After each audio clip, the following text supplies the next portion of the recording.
One of my more absolutely fun days working there. Everyone's stressed, running the show. We got to go to the Friendly Tap, drink a few beers, eat some cheeseburgers, set up some great shots, have a blast.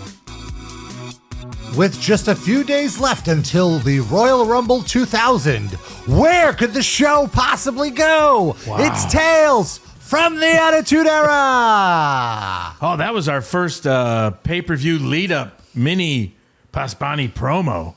Yes.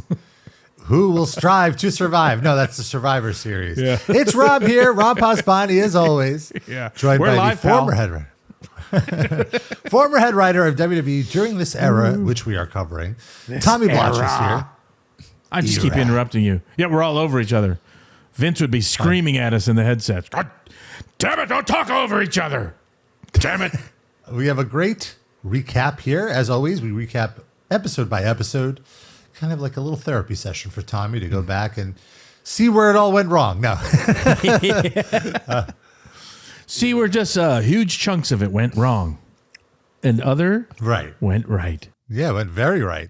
Yeah. And what would you say is your overall assessment of this Smackdown? We're back in Providence. Yeah, we got to go two directions in this. So for me, it was great reminiscing. For me personally, it was an incredible Smackdown because whenever we are in Providence, I was always going to Tim White's bar to destroy it, with the crew and the Acolytes. So they were always like happy as could be because it's like, oh, we don't really have to take bumps in the ring, go off to the bar, beat up some workers, smash stuff. Tim White was happy because he was like, believe it or not, people say, oh my God, his bar gets destroyed. And rest in peace to wonderful Tim White. But I think he may have double dipped a little by getting some insurance money and getting a payoff from whatever. But it became just a great tradition of like, we're in Providence. You got to go to the Friendly Tap and destroy his bar. So, and then this was good because it was like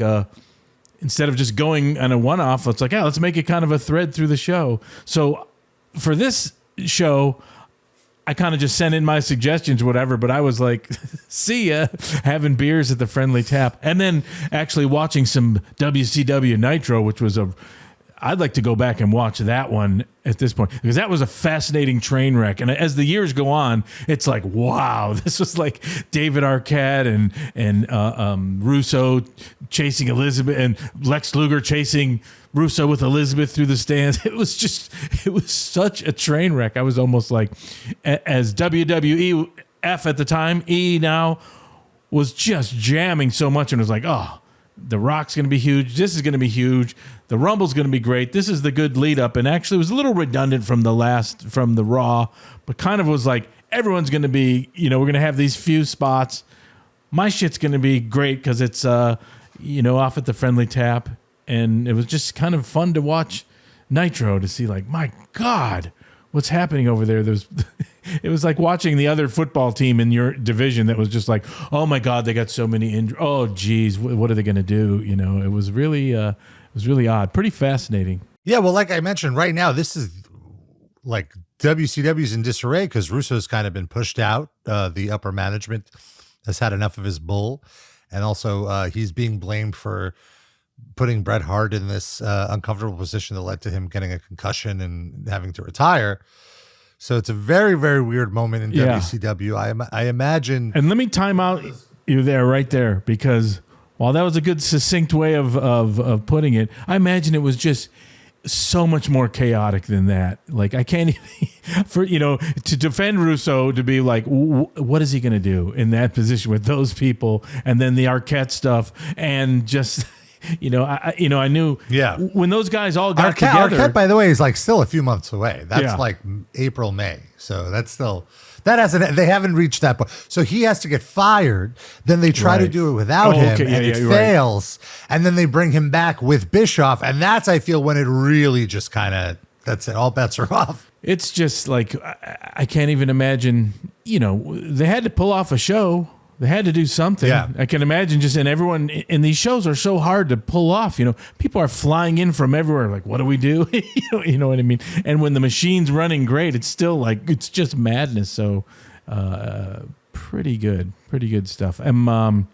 So I have great memories from it personally. The show, watching it again, was like, it was, a little redundant, but leading up to the pay-per-view. I'm glad you say that, because I kind of felt like it was, I'm sure there's a nicer way to say this, but it felt a little phoned in the sense of like, the Rumble is on Sunday. Right. You don't want to do anything too crazy to injure somebody before the big event. Right. And you have it all pretty much set up. Like there's no more angle development that needs to happen. It's more just reminding everyone what the card is. Right. And kind of getting the Rumble itself over, which I feel was the main purpose of the show, which in that sense was successful. I am very, very hyped to see the Rumble. I've obviously seen it. Right.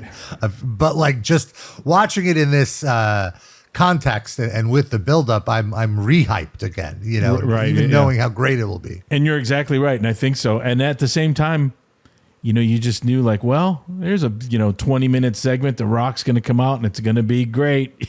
And really, when you break it down as like so many years later and you look at it like, okay, catchphrase, it's all fine.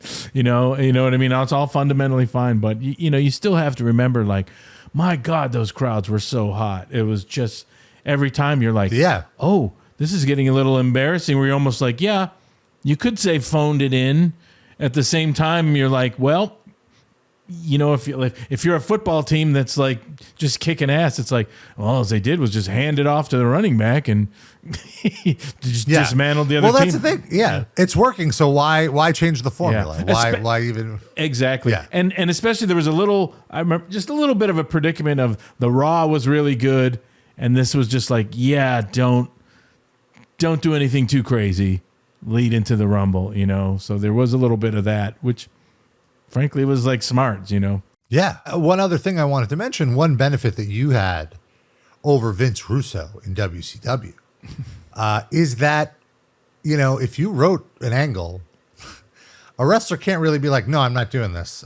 I want to do this, and this is the only thing I'm going to do. And if not, I'm not doing it. Well, because Vince wouldn't really stand for that, right? Like maybe there's some negotiation, but if Vince wanted something a certain way, it'd have to happen, right? Yeah. Whereas I feel with Russo, he did have to, like it was in their contracts where they said, no, I do not agree to this. You have to change it. And, and again, I always hate to go back and say the same thing over and over, but while that is true, you got to realize that like, you're not going to put like an angle out there at WWF that's like so crazy that someone's going to be like, no, the machine is going so hot. The ratings are so high. There's a good, symbiotic nature to how people are working and what you're writing for them. So that while that is true, that doesn't really apply where in WCW, when shit's fucking falling apart, that's when stuff gets more adversarial, when you got one side's pressure to be like, do crazier, weirder shit. Like, I'm not going to fucking do that, and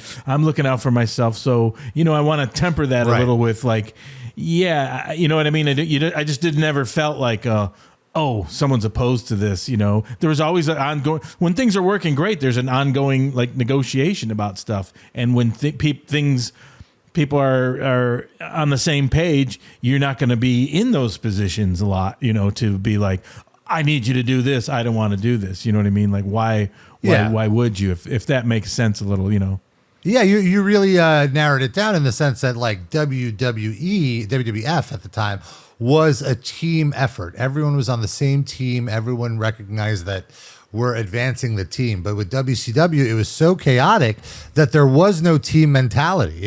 Everyone was just a wolf looking out for themselves and being like, well, even though this might be better for the company and the story and whatever, for my bargaining power, it's not as useful, so I refuse to do it. You know, like I don't think The Rock would ever pull something like that, at least during this moment in time. Maybe now he has a lot more sway as a big Hollywood actor. Well, and also, like, why would you tempt fate? What would you do that would make him be like, I'm not going to do that? You know what I mean? There's not. It's when the rating, when things are going down. Again, I use the that makes sense. The football team analogy of like, oh shit, we're not winning any games. Fuck, we don't have any players. We got all these guys in the last minute. We need a bunch of crazy trick plays. And then being like in a football team, be like, well, yeah, we can't just do those. We got to practice those. Like, what the fuck? You're asking us to do this insane shit? Fuck, I'm going to go out there and get hurt. No, I'm going to look bad. Where, a team that's like, it's kind of hard because sometimes, when you look back at these things and saying, oh, what is it's the writing? It's like, no, everything has gotten to this level.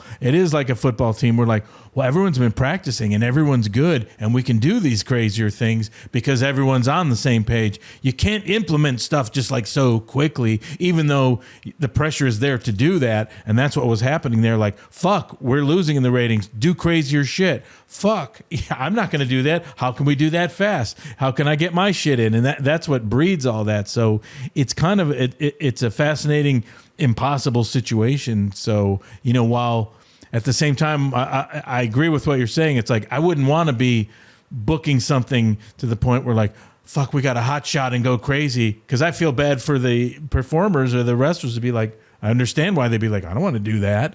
That's going to be fucked. You know what I mean? And then there's pressure and then, it's last minute and then it's live. And that's when you see like that's why it's so much fun to watch it years later. Like, holy shit. I watch it with I have empathy for everyone to be in that position. I have empathy for Russo to being like, how the fuck what are you going to do? Your sold is like, you're going to come in here and make everything crazy and turn it around. Okay, go. What? You know what I mean? Like, yeah. Wow. So change everything and make us successful. Go. Yeah. It's not like, I think people sometimes mistake like a sitcom or something, like redo this script, you have these elements. If you have a sitcom, we're like, okay, we got the bedroom, we got the living room, we got this, and we got the good lines, and we can redo the script, and we can redo the scripts, and the actors can plug in. This has so many more moving parts. You're going to a different city. It's styles of people working together. It's what you can pull off. It's just infinitely so much more complicated and fast-paced and live, so that's what makes it like the train wreck potential exciting, and that's what makes it exciting when it's like pulled off. And again, I think this particular SmackDown, you might say, yeah, they phoned it in a little, but at the same time, you're like, they all got their shit in, it all worked, and The Rock blew the place up, and it was exciting, and it was like, you never felt like, oh, the pay-per-view is going to go down at all. You're just like, no. Yeah. So like phone it in means it's too, I guess I would say like not much happened here. It's not that it was bad. It's just, it was more of just like, let's get through this to get to the pay-per-view where that's where the progression it's difficult. Yeah. I always try to do the dumb analogy of like, it's like a fucking great team that beat up on another team. And if you watch that game on TV, you'd be like, well, that was a good, kind of a crummy football game because the team just dominated. So there's a little bit of that. So a very flawed analogy and metaphor on my part, but let's get into it nonetheless. Well, the show starts with Triple H welcoming DX to Providence. We're backstage, and the Outlaws did such a great job on Monday night that Triple H tells them they have the night off. X-Pac is celebrating, but Triple H says, oh, sorry, you don't have the night off, X-Pac. You're facing Test. X-Pac is like, what?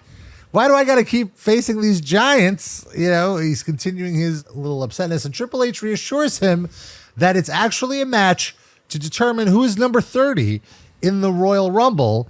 And so there's a benefit to X-Pac doing this. And so X-Pac is a little appeased here. And Triple H notes that Cactus Jack isn't here due to a supposed family emergency, but Triple H just thinks that Cactus is afraid of him. Good tease for later. Yep. So you're kind of setting up the show here with the intro, as you've been doing lately on these SmackDowns with the first moment of the show. After the SmackDown intro, Big Show comes out in his now iconic urban new metal look. He's wearing a beanie, a fleece, some Jinkos. Looks like he's about to be in an Onyx music video. A refreshed Big Show. Crowd chants Rocky immediately as his music dies down. So, well, I have to say, it's very impressive how you got this feud over in basically 3 weeks. Like, since the start of the new year is when you've been teasing this feud, and the crowd wants to see it. Like, the crowd is hot for it. Yeah. Big Show wants to apologize for not being what you being the fans, want. He says it's something he can't be, something he will never be.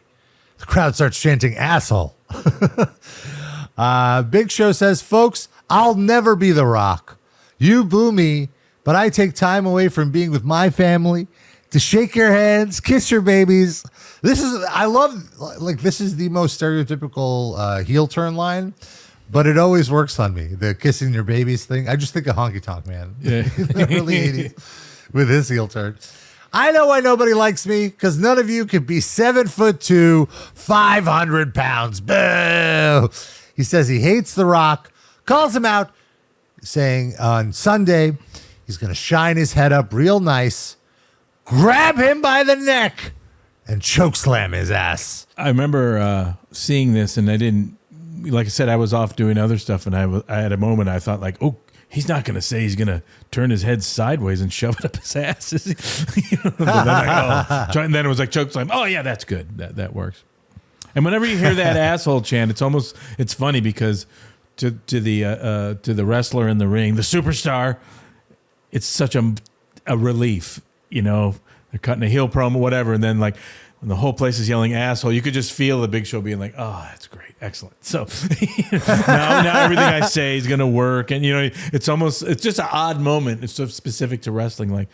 I can relax now because, you know, 12,000 people are chanting asshole. I can be like, oh, okay, good. I feel better. It just, you know, and it shows. The Rock comes out. He has a beautiful oversized silk shirt that he's known to wear at the time, countering Big Show's fashion choices. Big Show says, you're the people's champion. You can have the people. And The Rock responds, you're one of the most intimidating people in the company. And you grab the mic and cry, why are you booing me?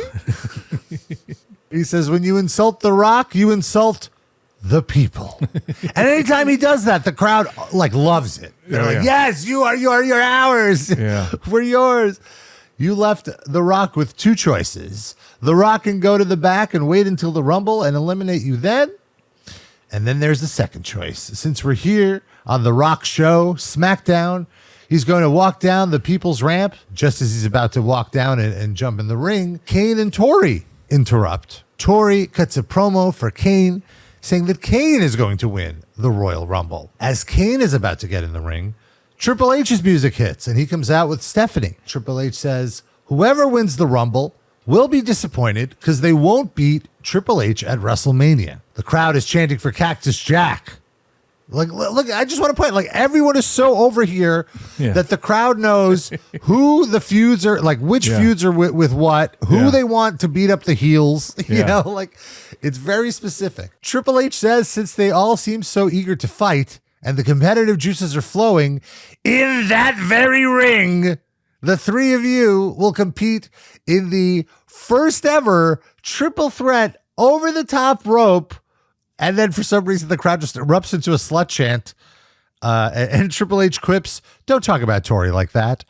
And then concludes Lumberjack match. So a triple threat over the top rope Lumberjack match. I very much found the gimmick here confusing. We've been talking for the last few weeks about the over-reliance on some sort of gimmick match to give a new twist to the match, which I understand. But like this is just confusing. Sure. Why would there need to be lumberjacks if once they're out of the ring, they're eliminated? You know, like the lumberjacks are there to throw you back in the ring. Correct. So it's counterintuitive to the Battle Royal gimmick or Royal Rumble gimmick here.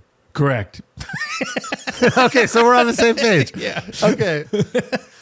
I like when he announced it, I was like, how is it going to work? Like, I love that even the announcers didn't bother explaining the rules until the match started. Yeah, well, you know, sometimes like in storytelling too, or you know, there's a thing that's like, hey, that's fucked up. Like the less we mention it and explain it, the better we'll be. Just go right past it. Yeah, I completely agree. I mean, it's like a mini Rumble. Yeah, like yeah, it's odd. Yeah. Well, the only thing that can always save it is like, okay, what does Triple H have up his sleeve? Why this doesn't matter? Someone's going to get fucked over. So that's the only thing. There's always that thread that's like, this doesn't make sense, but, you know, someone can, get fucked over. And again, it's the thing of like, I always feel bad, and I always say this, and you're like, wow, you know, writing the Nitro for WCW was like 1,000 times harder than writing this because everything's over. You could see these same elements. You could watch a show from any time in the last 25 years that's just the drizzling shits that has people coming out and going like, well, hold on. I'm going to, I say my guy's going to win this. Well, hold on. And you're just like, this is terrible. This is great because everyone's over, because The Rock is so over, and the fans, and you just see that panning. You see all those signs, and you're like, holy fuck. When you break it down, it's like, yeah, he interrupts, they interrupt, they interrupt. There's nothing brilliant, is my point. You know what I mean? It's just everything's over, and that's why this show just stay out of the way, get to the Rumble. That's got more, cool moving parts. But I always want to say that because it just gets so embarrassing sometimes. Like, really booked something great there. Like, yeah, it's easy. Well, also, I feel like the Rumble makes it hard to book the shows leading up to it, the go-home shows, because it's hard to book angles that involve 30 people. Right. I think that's why, the non-kayfabe reason for the Lumberjack match is to have that big schmaz right. to get over the Rumble. And so I guess that was the excuse for it, because there's only 5 matches here, right? Like on the show, I believe. So you don't want to book too many angles within the Rumble because then people can't keep up with it. So you have to really focus on the it's always like the front runners that are there's usually like 4 or 5 people that could definitely win the Rumble, and they're the ones that get the angles in the match, which is what we're seeing here. Right. Or you try to get something that's like, okay, these people hate each other. It's not necessarily about winning. It's like, okay, that could be a factor in there, Yeah. That is my favorite thing, is how storylines get advanced in the Rumble that have nothing to do with the ending. You know, that like it'll start a feud that'll go into the next show. Right. That is the fun aspect of it for sure. Basically, the whole thing ends with the 3 men, Rock, Big Show, and Kane, with a brawl, with The Rock, of course, standing tall, because it's The Rock show. We're in Providence, Michael Cole tells us, and he gives us a recap of the last time we were in Providence to remind you that the Acolytes went to the Friendly Tap, beat up some locals, and had a little bit of fun. And that place is such a wonderful dive bar, and I just love that shot of the Friendly Tap. The awning on the outside. Yeah, that's real production value that Hollywood would spend $1 million to replicate. Replicate. The Replicator. Whoa. Also, maybe it's interesting that, WWE is kind of on a 3-month cycle on their tour loops. Like they'll always end up back in the Northeast every 3 months, it seems. Well, when things are so hot, ultimately you always want to be closer there because it's just easier. It's cheaper. The West Coast trips are,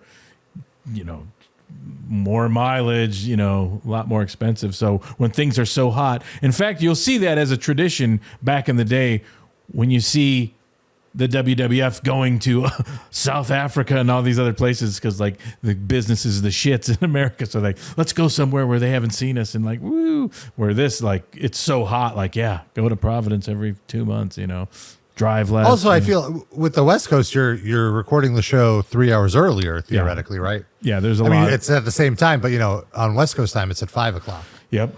It's a lot of logistical problems. And just the traditional relationships with the arena owners and stuff in the East, and et cetera, et cetera. It's just a lot easier. A lot of teases for the bar. We keep going back to the bar all throughout the show. Yep.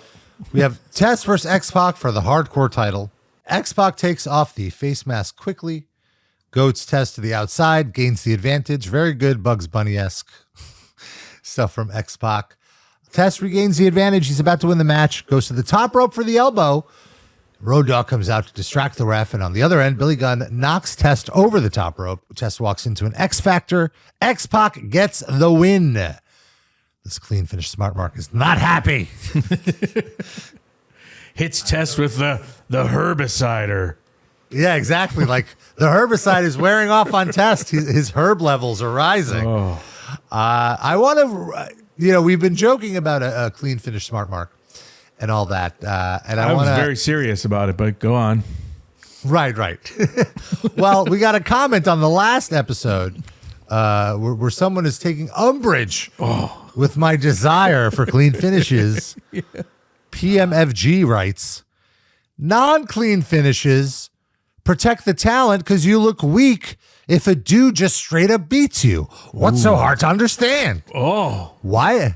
And then he goes in on me. He goes, why do these fucking marks get so obsessed over clean finishes in a fake fight when other options keep the talent strong? Yes. And might I say, not only am I in agreement with this person, but non-clean finishes are the very foundation of modern pro wrestling. When you talk about Jerry Lawler, where would Memphis and Jerry Lawler's be with clean finishes constantly, huh? Come on.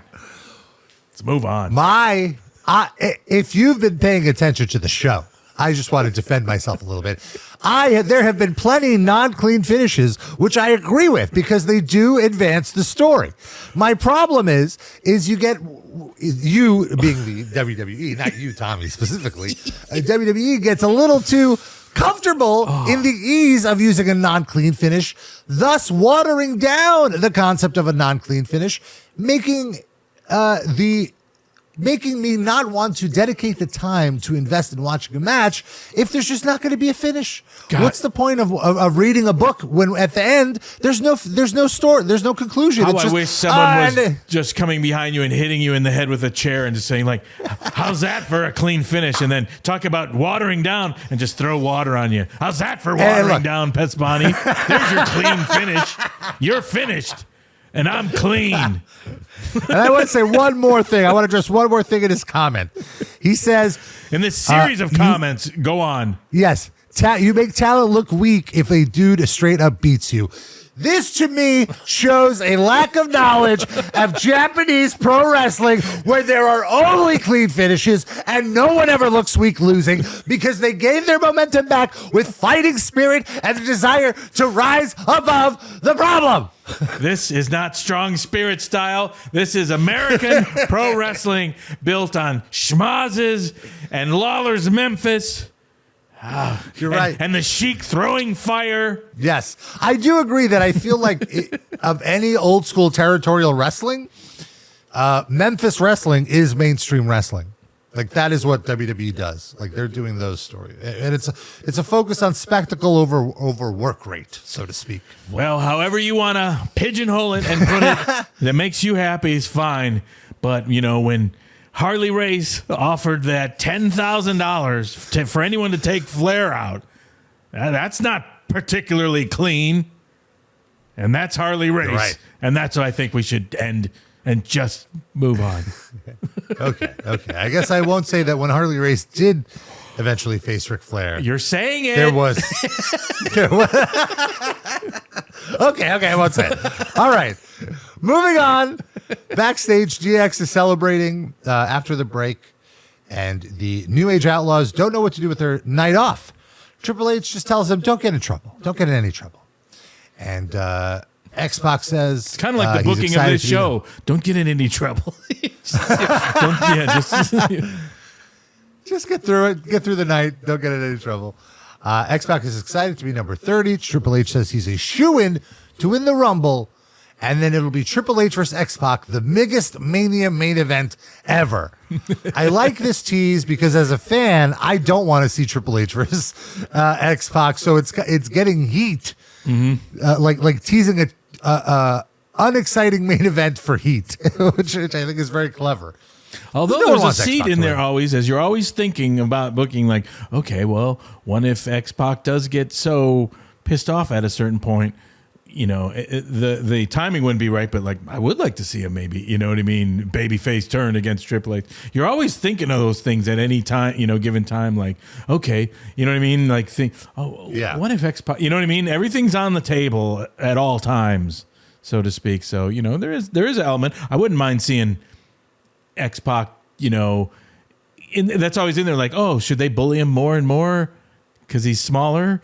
And he's getting these weird things against big. Will there be a time? You know what I mean? You always kind of talk about that or think like, oh, maybe he could turn babyface, and you know he would. I would like to see him against Triple H. I'm just saying, you know, everything's out there. You're always like kind of like, you know, thinking like that, like turning you babyface. You know, that would be surprising. Yeah, like if I were to run in with a chair, like me, that would be the big turn, is that I do a non-clean finish. Well, I was trying to insult you in a shitty way. I was trying to be like, like if we made you likable, like that would be incredible. Oh, wait a minute.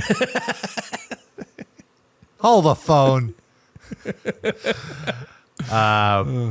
We have the beginnings of, I believe the team will eventually be called Head Cheese. Yep. Steve Blackman and Al Snow. Al Snow has been having problems with tag team partners where they lose a match, and at the end of the match, Al Snow will attack them. So Steve Blackman says to Al Snow, he goes, I know you have a split personality, but if you mess with me tonight, I'm going to split your head. Which is great. And Snow says they're a perfect pair. His last partner, Mick Foley, had 3 personalities, and you don't have any personalities, so this will be wonderful. and Steve Blackman gives him another warning, like, hey, no more birds like this. It's kind of, I like Steve Blackman. He's a straight man, but he's never, he doesn't go down in stature. He just can glare. He's like this odd, terrifying straight man. Yeah, I like that, here Al Snow is riffing on him. And not only does Steve Blackman no-sell it, he recognizes that he's being riffed on. And he's like, no, you better watch your mouth. I'm going to kill you. Fucking Steve Blackman. Yeah. So now we have Kurt Angle and the British Bulldog against Al Snow and Steve Blackman. And Angle talks about his match on Sunday against an unknown opponent. He has a mystery opponent. And the opponent might threaten his undefeated streak. And Angle says it would be much harder on the fans than on him if his streak ended. There are certain towns in the U.S. that make depressed towns in Davey Boy's home country of Britain look great. But if you follow the 3 eyes, you could pull yourselves out of the throngs of depression. I like that he both insulted Americans and English people. Yeah, it was pretty good. Yeah. In this one promo. Yeah. Radio WWF. There was a plug for Radio WWF on Westwood 1. Yeah. There was a big radio event that Triple H was hosting, and you would get an update on Steve Austin. Do you remember these? I don't remember these at all. No. Well, sometimes that was the machine that was, you'd just kind of be told, oh, there's this promo, radio thing. Like, what? And for me, it was kind of like, I don't know, the concept of pro wrestling on radio is kind of funny to me. I kind of liked it. But also it's like, well, it wasn't much of a financial expenditure, if it can be like a parasitic promo thing, but it went nowhere and failed. So, but it wasn't a big risk or anything, but, it just reminded me of like, I imagine they had wrestling on the radio in the 40s, like we'd see like, and here comes Gorgeous George, with, oh, they're spraying perfume all over the ring. That's just, I don't know. Right. Yeah, I can only. I wonder. And Westwood One's a big network. They're a big podcast network now, so they've been in the game. The game. It's a quick match, not Triple H, different game. Quick match. Blackman gets to the top rope and does a roundhouse kick from the top rope, and that's the match. Al Snow runs in to block Angle from stopping the pin. Is this your audition for being an announcer? That's like, hey, what? He does a roundhouse kick, and that's the match. That's the match. Pasbani, it's supposed to be exciting. It's supposed to be my God. You know why I'm excited? Because this was a clean finish. but you just. That's why I'm excited. You just seem like you weren't excited. Yeah, maybe there needed to be a schmoz here. No.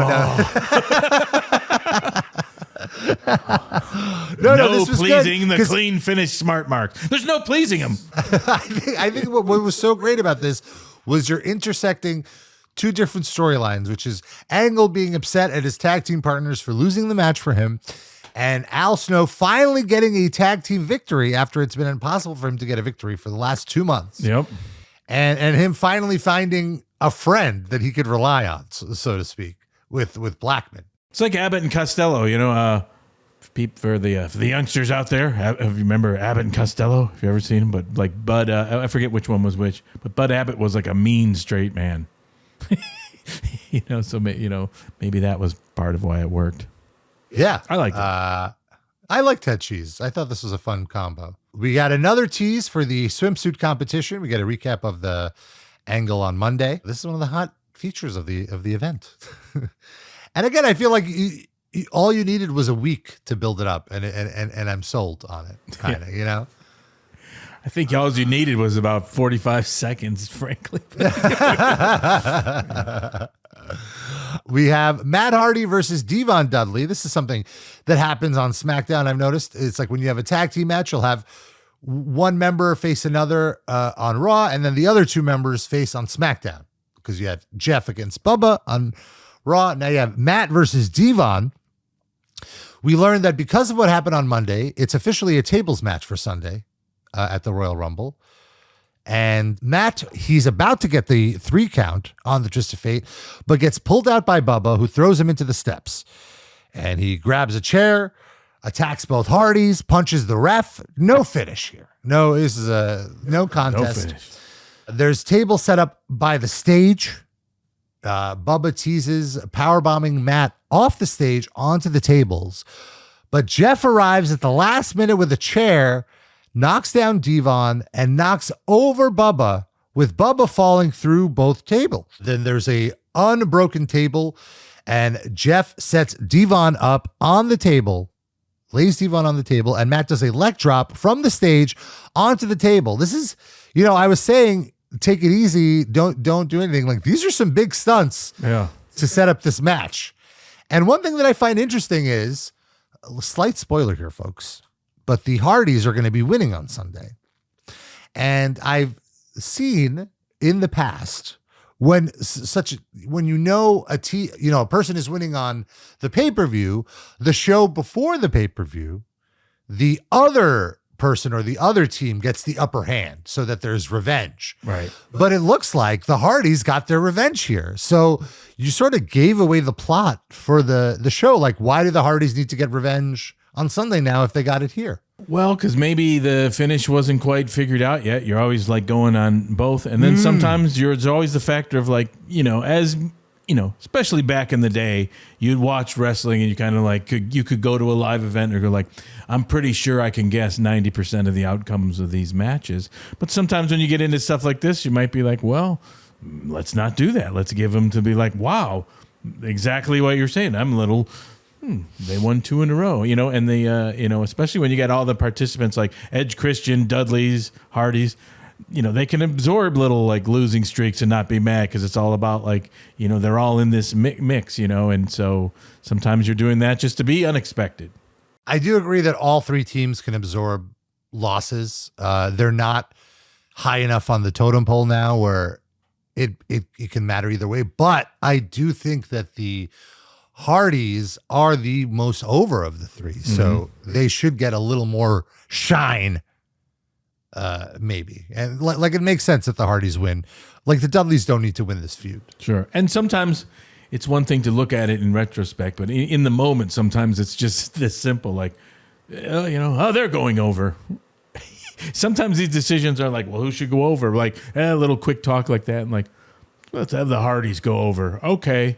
And all the professionals are like, okay, especially every step of the way, it can't be like, what the fuck? Why are they going? They're just, hey. Right. And especially like, the bottom line for the performers is, hey, we're over because our performance makes us over. You know what I mean? And it's not really going to be an issue unless it's like, okay, now this is the 3rd one, or we're being buried, or where's our promo time? You know what I mean? They realize like, oh, I got some mic time. We did this. They zoomed in on me as I got my comatose look, but it's like, yeah, that's all being over. So, you're not a mark for the pin, the belt, or the outcome, or even the 1, 2, 3, which a lot of clean finish smart marks just can't seem to understand.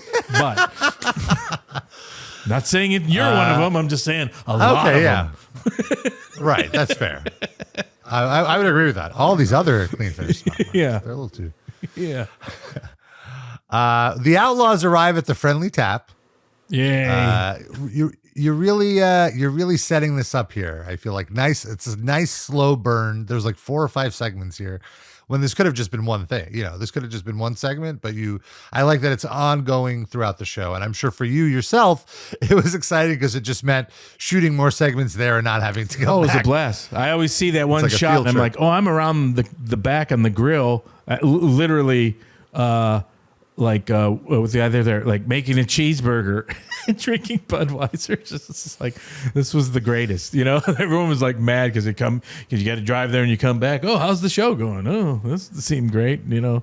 Friendly tap stuff was great. Yeah, it was good. We get a recap of the big table spot. You see the Bubba is busted open. I feel like this is what WWE does so well. When there's a big moment, they don't just let it happen and move on. I feel like AEW could really learn from this when they have like spectacular spots. Yeah. They'll replay that stuff like 10 times to really get the point across. Like, this is a big deal. Like, you should care about this. And you know what? You're right. It's interesting. And I think maybe it's just because the social media era is, I think people feel like, okay, well, everyone can see that over and over, and that's out on TikTok or YouTube and on and on and on. Where the reason for doing it a lot in this era is because people didn't have instant recall. While, you know, there was like TiVo was starting where people would record stuff or put stuff to tape or whatever. As far as this live, you know, weekly shows, you wanted to recap it. You know what I mean? People were watching it to remind it, and you know, they weren't like watching it on YouTube 20 times. So that flavor, you know, is in that sense of how these shows are produced. And I do agree, because it seems like, oh, they'll never be redundant about that in a modern show, because they'll probably feel like, why are we showing that? Kids have watched it 4,000 times on YouTube till now. But there is something about that momentum and just like, you know, really making those moments more iconic in the recap, you know what I mean? And I think it's a mistake. I think you're right, because football will do it. Football will constantly do it. Like, here's that fumble. Let's talk about it. It happened again. Let's play it again. You know, and I think you're right. I think I always enjoyed that. And I even, you know, was always a proponent of like, oh, in the pay-per-views, let's just show like still shots like they used to do back in the day when you wouldn't see something like Muhammad Ali versus Joe Frazier. They wouldn't even show the clip. They would just show like, oh, like if it's from the newspaper, like one classic shot. It just makes it just more iconic, and it also like slows it down. And I think there should be like a redundancy in storytelling that really builds it up. And you see football do that like perfectly, because it's just the way it you know works out, you know, and the two teams meet, and then we get to resonate on that and ponder it, and then it moves on. Where when things get too lightning fast, you get diminishing returns of like, what's happening? Oh, you know, and yeah, I'm in agreement with that. We get a backstage segment with Hardcore Holly stressing out about his match tonight. He's going to be teaming with Jericho and Chyna. And we learned that on Sunday, there's going to be a triple threat match to determine who is the undisputed Intercontinental Champion. So the co-champion thing theoretically wraps up on Sunday, and Holly gets a shot. And he's just really freaked out, and he kicks Crash out of the dressing room. And as Crash gets kicked out, he kind of bumps into Viscera. The two of them exchange words, and they're going to be wrestling tonight. Why not? The biggest and the smallest. Yeah. Yeah. And look, Crash and Viscera both don't necessarily get a lot of TV time. I think they made the most of it. Yeah. And sometimes you want to book things just like the old school, like I said, the old wrestling poster, where it's this, and then the minis, and then 500 pounds versus, you know, this guy. Like, oh, you know, the freak show element, dare I say. And also, I really appreciated that this is essentially like 2 or 3 different angles converging at once. Because you've had the Hollies kind of feuding with Too Cool. You have the IC title stuff. And then you have Hardcore Holly feuding with the IC title people. You know, so it's like all these different storylines in one story. It's a quadrangle. It's my booking Venn diagram. It's called the quadrangle. It's 4 angles. I think it just shows like how what's the word I'm looking for? Like not behaved, how layered, textured, layered. Sure. Yes. How layered the storylines are in WWE, how so much is going on. And just like the patience you have with all your story, like to really let them all breathe and kind of bring stuff back. Like WCW wasn't doing that. Yeah, because they're and as you mentioned, they don't have the resources that you did necessarily. It was much more of a shit show. Yeah, and when things start working, you start relying on what has happened, and then the storylines are longer because they have been working longer. You know what I mean? And then when you got to like have new crazy storylines, like like the old saying is like. Action kills suspense, so you need to build suspense and have action, build suspense and have action. And when it's just action, it's like, even the actual name of TNA, total nonstop action. Like, who wants to see total nonstop action? It's just like it's immediately boring after some breaks a while. in action. Yeah. So Jericho comes out, cuts a great promo. Says this is like the cantina scene from Star Wars. You got 2 Vanilla Ice wannabes, a freak of nature and her mini-me, a bleached blonde jerk, and a big guy wearing a diaper. Which I think is like big heat to say that Rikishi's wearing a diaper. Like that is something to get payback for. Yeah. And I love also it's a great promo and it cracks you up, but ultimately like nothing like the Star Wars can. I mean it is. But when he breaks it down, it's like, I don't remember any of those in the Star Wars cantina scene, but works good. Jericho starts the match, and Too Cool have the advantage. They do the worm early, and the crowd is already in on the chants, like on the, ooh. Yeah. All we need is just the WORM. Yeah. But otherwise, the package is sealed. Like this is done. This is over. It's happening. Very, very fun to be watching this every week and seeing that. Very interesting finish here. Rikishi gets tagged in, clears house. He's the one that you're pushing to be in the main events here. So he's theoretically like a notch above all these other guys. So he has to have the most shine. He's about to give his finisher to Chyna. Jericho stops him. Chyna gives Grandmaster Sexay a low blow. The 3 combatants in the IC title match, Chyna, Jericho, and Holly, try to attack Big Quiche. The ref calls for the bell. Another no contest. Rikishi breaks free and gives Chyna a belly-to-belly. They tease a bonsai drop. And just as Hardcore Holly is about to stop Rikishi from doing it, Jericho attacks Hardcore Holly with a chair. They fight on the outside, allowing Rikishi to, in fact, give Chyna a bonsai drop. Now, I have to say, Rikishi was clearly very, very delicate with Chyna because I noticed there is a hard edit on the action of the move. When he jumps, you see him jumping and then there's a cut and he's sitting on her. You don't see him landing. And I assume he landed so delicately on her that it looked kind of crappy. So they edited around it and made it so fast that the naked eye wouldn't see it. But this clean finish smart mark, this eye sees it all. This eye in particular, not this one. Yeah, well, those are difficult moves. It's like if you remember the old John Tenta deal, that always kind of looked a little iffy. Because if he delivered it the way it's supposed to be delivered, he'd fucking break everyone's ribs all the time. You know what I mean? Right. So there's some moves that are like, okay, that just has to be, so maybe this one was a little squirrely. Fine. It was still good. And I think the shock of him even just giving her the belly to belly felt like a big deal, Yeah. You didn't really see that back in the day. I guess you didn't during this era, but it's still shocking. Back at the bar, the Outlaws are there. All the locals are so happy they're there. And they're just talking about how, you guys are so much cooler than the Acolytes. The Acolytes cheated and, the Outlaws, you guys should beat them up for us at the Royal Rumble. Like, you give them a taste of their own medicine. Then the bartender says something like, the Acolytes are actually pretty tough.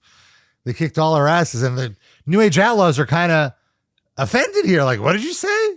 You think they're tough? Like, we're the tough ones. What do you think? They could beat us at the Royal Rumble on Sunday? And the bartender goes like, yeah, actually, I do think they could beat you at the Royal Rumble. So the Outlaws just drag him out of the bar. Yeah. And everyone laughs like, ha, ha, ha, ha. And then the Barflies invite the Outlaws to a game of pool. We now see that the Acolytes are backstage at Smackdown watching this on a live monitor. Very rare to see a wrestler watching the show live. Yeah. They're hanging out. They're laughing. And Bradshaw says Farouk looks a bit thirsty. And they both agree that they should go for a drink. Yep. Teasing that they're going to show up at the bar. Well, this again, we talked before, and I think I'm more fascinated by this phenomenon than anyone, really. Most people are like, yeah, I get it, dude. But the fact that, like, what are we watching? There's not really a live camera, so it's like we're watching a movie where we're the audience, we're in on it, and then yet there is a monitor which represents them watching a show, and how sometimes like the backstage, this is why GTV went away, where it's like, well, there's an omnipotent camera, but announcers see what's happening. So how are these guys, you don't really feel like there's a camera there with the with Billy Gunn there, badass Billy Gunn talking to the bartender. He doesn't feel like he's playing to a camera. You feel like you're watching a movie and you're just in on real life, and yet they're watching it on this monitor. So it's this very strange thing that just works. But when you really break it down, it's like, well, this doesn't really make sense. Like how odd. But we just kind of said, like, yeah, it's just playing with all these weird things. Like, what a cool device, because you're sitting there like, well, how will the Acolytes could just walk in. That would have been great. We knew that was going to ultimately maybe happen, so you're just teasing stuff. But like, yeah, how about, why not have them, watching it on a monitor, just to break up the dynamics of it visually and what have you, and just it's all easy moving parts, but it makes it a little more dynamic and fun to me. It does. Like that's a good question. Like, do the Outlaws know they're being recorded in that moment, right? Or is it just kind of like a fly on the wall? Yeah, it doesn't. I always viewed it like, hey, it's like a movie, and shit was going so fast you didn't. Because one time we had a thing where Jericho grabbed a cameraman to go, because he had to like taped up Chyna into a chair. Chyna, yeah. So that was different, where he's going like no one's gonna, if I'm here and I just have him torturing her in her chair and no one knows, like I'm in a movie. Well, if people got to know, well, I have to grab a cameraman and make sure it's like, come film this. So it's all very odd when you break it down. You're kind of like, if you're a teacher in film school, like this this doesn't really work, doesn't it? Like it's just fun. Like I said, I'm more fascinated than anyone. Maybe there's one clean finish, smart mark, film degree jerk out there listening that would like to say, yes, I'm also compelled by the mysterious, omnipotent camera view, but probably not. Yeah. Wait a minute. Then we have Bossman versus Albert. Albert gets some promo time. I think this is the first promo I've heard from Albert. Very thick New England accent. Yeah. Says, thanks to Bossman for all he taught him, but tonight the student beats the teacher. It's a short match. Fight to the outside. Ref tries to stop it. Both of them beat up the ref, so there's no finish. Yeah. And they just continue to brawl all over the arena. To me, that was a little bit of a like filler, kind of like it was iffy, but I will say I did enjoy, I think, putting that, well, they both beat up the ref. I don't know. It's not something you see always. Right. I do like that they both agree that, like, screw this ref. We need to fight. Yeah. I guess really like this, I thought about, like, I was like, what was the point of the segment? I guess you're getting over like micro storylines in the Rumble, maybe, like you could say. But what else would there be here? Like what else would be the point here? A little bit of a live crowd pleaser. Big guys go, just Right. Not everything's a notch on the totem pole. Damn it. Okay. Just wondering. This totem pole Pasbani's always talking about. Got to re-notch it and figure it out and realign it. Damn it. Rock calls the Big Show the R word. Peacock is not having that. Bleeped it. Which I thought was pretty funny. And cuts a promo, says he's going to win tonight. Of course. We have Viscera versus Crash Holly. Much like the Bossman match. Not much here, but the announcer spent the whole time getting across that this is the type of showdown you could see in the actual Royal Rumble. So this match does have a purpose to get over the actual Royal Rumble match, I thought. This is true. Which is clever. Viscera dominates. Very rare to see a Viscera match on these main shows. He's typically relegated to the B or C shows. I love that he does that jumping spin kick. Yeah. Just seeing a big man like him go off his feet is always so crazy. A big man. A very big man. Goes for a splash in the corner. Crash moves out of the way. He does an awesome tornado DDT, which the crowd pops for huge. Yeah. I feel like at the time you didn't really see the tornado DDT that often, and especially not on a big guy like the big Viscera. He does the giant kick out where, you do the chest press and Crash fell 10 feet in the air. Yeah. Crash, by the way, made Viscera look like $1 million here. Yeah. He's here to sell. He's a great seller. And refreshingly, I think at this time I remember some of the reasons for this match was like, hey, I think these two could put on a really super unique, interesting match. That was the basis of it. And they did. They did. I agree. Yeah. I thought it was a really, really fun. And Viscera wins with a big splash. Another clean finish. Yeah. Oh, my God. Make up for that non-clean finish in the last match. Thank you. Now we're even now.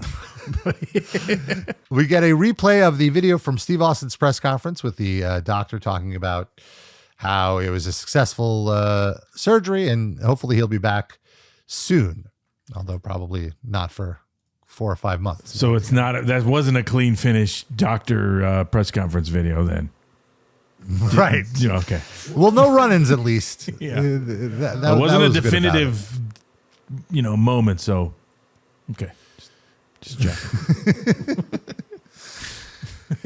We have Gangrel versus Edge, which is fun. It's a nice little nod to their previous storyline because, of course, Edge was in the Brood until there was a bit of a swap, I guess, between them and the Hardies, and the Hardies joined the Brood, and then the Hardies left the Brood. And I like stuff like this when there's an angle from a year or two ago that you reference in a sort of a throwaway kind of match. There's still history between them, so why wouldn't they want to, go to town on each other? Yeah, and there was also potential, like I said, of the Gangrel Luna thing was a thing that was going to get a push, and reestablish all this kind of stuff to see some linkage, but unfortunately it went away. Really, this was a setup for the swimsuit competition was the angle here. Right. They have a back and forth match. Eventually, Edge is thrown to the outside, and Luna tries to seduce him. And all the other swimsuit competition competitors come out, and they're like, "Oh no!" It's as if Edge was a judge in the competition, and Luna's trying to get get an in before Sunday. They're like, "No, we're going to seduce him." So all these other women come and seduce him, and then eventually, of course, Mae Young runs out, and she just shoves all the other women out of the way and lands a huge, huge kiss on Edge. He's got lipstick all over his face, and I have to say, Vince McMahon is so cruel because he just learned that Edge is engaged to be married. So immediately he books him in 3 back-to-back angles where he's making out with random women. This is ribbing gone extreme. Right.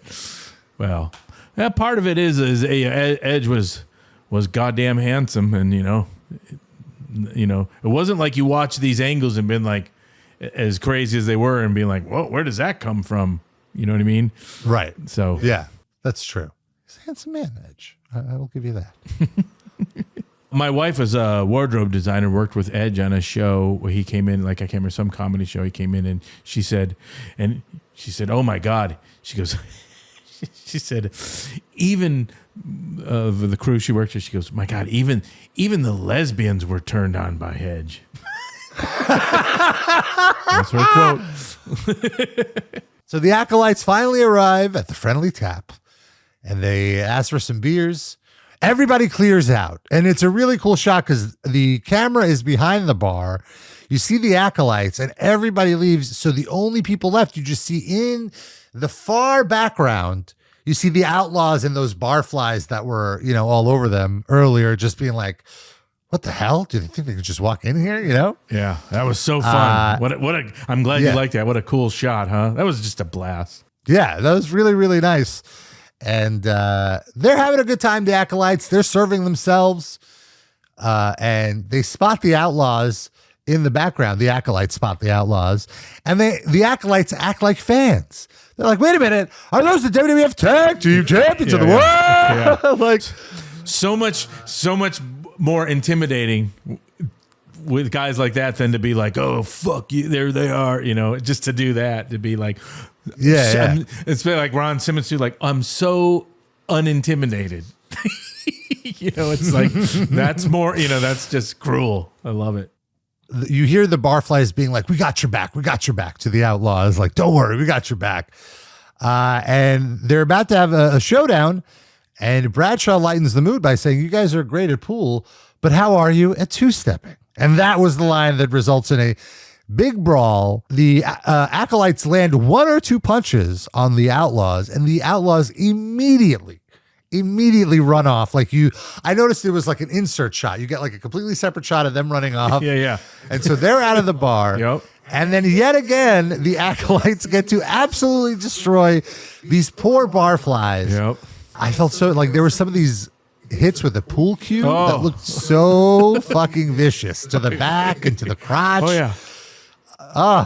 Man, I hope they got an extra tip.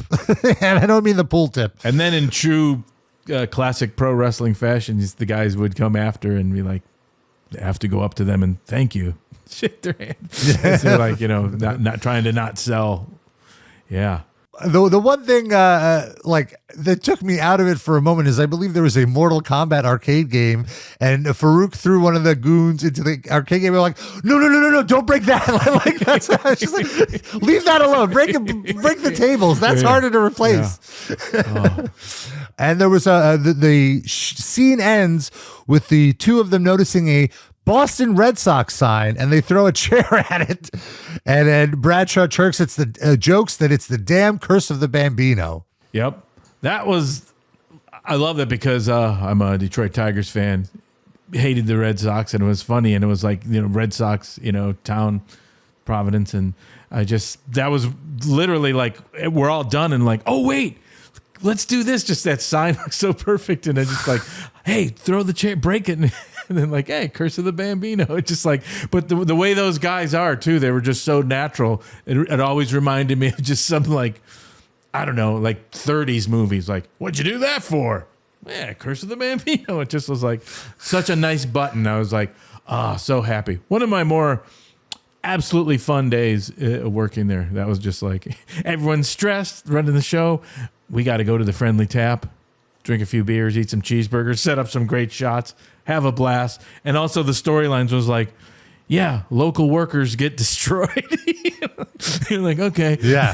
And then, we found a little button and then drove back to the arena. How was everything? Here's this stuff. That looks great. So fun. So great. Then we get the main event. It's the over-the-top rope, a triple threat lumberjack match. So we learned that the way to win is you have to be the last man standing in the ring. So it's an elimination style match. The Lumberjacks, it's the entire roster except for DX. I feel like even Kurt Angle is out there. Like everyone is out there. Sometimes I feel when they have these like locker room clearing moments, it's just the undercard, like the upper mid card and the main event guys don't come out. But this was everyone. Right. We learned that The Rock's book, his autobiography, is on the Wall Street Journal bestseller list, but not yet on the New York Times bestseller list. It'll get there though. Big Show starts the match attacking The Rock. All three trade the advantage. It all goes back and forth. There's a cool spot where Kane and The Rock throw Big Show into the ropes, and he does an awesome flying double clothesline. Something you don't really see from big guys anymore. Kane responds with an enziguri shortly after. So both of these guys are showing off their amazing athleticism, right, especially during this point. Yeah. Rock goes for a rock bottom. Big Show reverses it into a choke slam and eliminates The Rock with one hand. It looked awesome. Rock comes back in the ring, tries to eliminate clean Big finish. Show. It is a clean. Yeah, hold on. Rock bounces back in the ring, tries to eliminate Big Show. Kane grabs The Rock and throws him out again. The Rock gets double eliminated. Kane turns around. Show tries to lunge at Kane, but Kane ducks and Big Show is eliminated. Kane is left standing tall. Afterwards, like I mentioned, everyone gets in the ring. It's a big schmaz. Typically, this is reserved as the last segment of the night, but there is still one more thing to do. I thought this was a great match. Great way to get over the Rumble. I'm ready for it. I'm ready for the Rumble. Yeah, and a little aesthetic nod to like, look at all these weirdos in the ring. That's just like how the Rumble's going to be. Although sometimes the Rumble, which was so great about it, is like sometimes there can never be that many in the ring because if they keep getting eliminated or what have you. But at some point it's going to be. A bunch of them. We see X-Pac leaving the venue, and now the Outlaws are not in the venue, so it's only Triple H and Stephanie left in the venue, and they come out for the main event segment. And I love this so much. I couldn't believe how good this was, especially when like last week was so great and Monday was so great. Right. Like this is 3 back-to-back-to-back phenomenal promos here from both guys. Triple H recalls last year's Rumble. It was the infamous Rumble 99 where The Rock hit Mankind over the head with a dozen chair shots with his family in the first row crying, of course, made famous in the documentary Beyond the Mat. It is very hard footage to watch. And I remember at the time kind of losing a little bit of respect for Mick Foley for putting his family through that. Like as Mick Foley was my guy during this time, but even with him being my favorite, I still felt like, this seems wrong. This seems like too much to put your kids through this trauma. It's questionable. He ended up okay. It's questionable. Yes. What you don't know, Triple H says, is Foley's family was sitting right there where the fat guy is sitting. And then I love that the camera cuts to the fat guy. Yeah, that was great. Yeah. So good. He said that Foley's kids were crying, and he saw that Foley's wife was crying, but Triple H thinks she was crying. She was faking it because his wife hates him almost as much as Triple H hates him. Great heel line. Yeah. Triple H says they were crying because they realized their dad was a loser.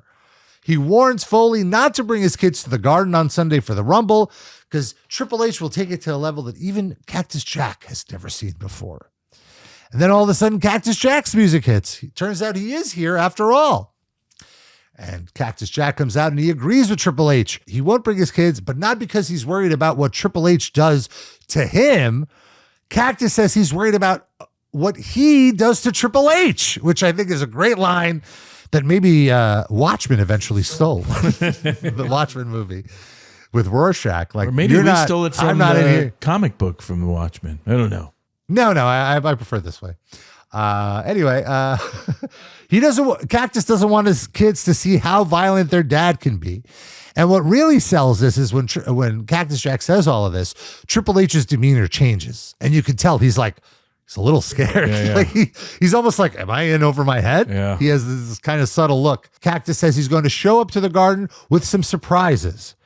And he's talking about sharp, metallic objects, which is such a great tease. He's going to turn Triple H into the world's largest pincushion. Another incredible line. Cactus concludes his kids aren't going to be watching on Sunday, but they are watching tonight, and he doesn't want to deny them some action. He wants to give them and the world a little taste of what to expect this Sunday. They end up brawling around the ring. Triple H sets up a pedigree on the announce table, but Cactus Jack counters it into his short pile driver, and that's the show. Great final segment to really put across what becomes a legendary match at the Rumble. Yep. There you have it. Perfect. Before the last half hour, I was really like, man, this is kind of a nothing show. But those last 2 segments really were like, oh no. Yeah. This really got me hyped for the Rumble. You know, I was thinking, you said how the over-the-top Lumberjack match, yeah, you're right. There's no reason for it. But, too bad I didn't think of this before. Or maybe they would have been, oh, shut up, or, oh, that sucks. Is really, to be eliminated, you go over the top rope, but that's not it because you have to hit the floor. Not even the ring apron. So if the Lumberjacks catch you and throw you back in, then it can be a really good over the top. The reason for the Lumberjacks could go on forever. Mm-hmm. The Lumberjacks could constantly be catching you and throwing you back in. What about that? You're right. That story was not told. No. That's what I assumed. Yeah. Took me 25 years to think of it. That's what. Oh, okay. That's why. I can imagine one of those things like where you'd be like, hey, wait a minute. You know, and you bring that up. They'd be like, oh, fucking great. It's fucking half hour. Now we got to fucking think of some new spots on the fly. That's fucking, oh. You know, like, or whatever. But maybe that'll happen somewhere out there. A Lumberjack Battle Royale. Well, maybe now somebody's watching this. Some booker. Yeah. Of some indie fed. Yeah. and then they'll go and do it because you gave them the great idea. Yeah, or some young 8-year-old who will be the world's greatest wrestling promoter in the year 2042. Yeah, or someone who's a non-clean finish smart mark. Yeah. Wants to bring it back. Or it'll die right here, right now. Folks, we love your feedback as always. tftattitudeera@gmail.com. That's the address. We're also on social media. tftattitudeera is the handle. Please give us a shout. Let us know. Email us some high spots for that over the top. What do we call it? Over the top lumberjack match? Over the top elimination? Yeah. Or lumberjack battle royale. Battle royale. Well, email us the name of it and the spots. Yeah, and I think we're gonna do the Q&A show after the Rumble. So again, tftattitudeera@gmail.com. It's happening, folks. Yep. Send us those questions. I've been building them up. It should be a fun show. Until then, we'll see you next time on Tales from the Attitude Era.